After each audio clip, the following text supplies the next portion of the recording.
Bismillahirrahmanirrahim. Öncelikle Rabbimize sonsuz hamdü senalar ediyoruz. Bizleri bir rahmet iklimine ulaştırdı.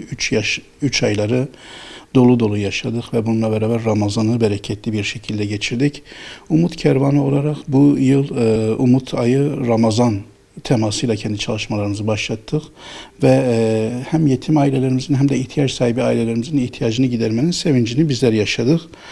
Yetim ve ihtiyaç sahibi olan ailelerimizin ihtiyaçlarının karşılanmasında özellikle Ramazan ayında yapmış olduğumuz çalışmalarımızın başında gıda kolisi, miniklerimize bayramlık elbise yardımı, kırmızı et, ekmek dağıtımı ve bununla beraber birçok ev eşyası ve özellikle İslam coğrafyasında su sıkıntısı çeken ülkelerimizde su kuyuları açmak suretiyle Ramazan'ı bereketli bir şekilde geçirdik ve bizler hem yurt içinde hem de yurt dışında yapmış olduğumuz çalışmalarımızda yüz binlerce ailemizin ihtiyacını karşılamanın hakikaten sevincini yaşadık.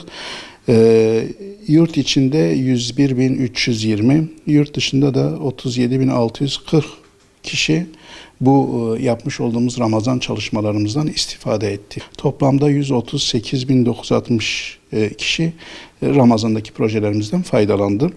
Bu güzellikleri yaşamamıza vesile olan özellikle hayırseverlerimize ve gecesini gündüzüne katarak çalışan tüm üye gönüllülerimizden gerek erkek olsun gerekse kadın olsun tüm üye ve gönüllülerimize kalben teşekkür ediyoruz. Onların bu yapmış oldukları çalışmalarına karşılık Rabbimiz hem bu dünyada hem de ahirette kendilerine kat kat ecirler versin.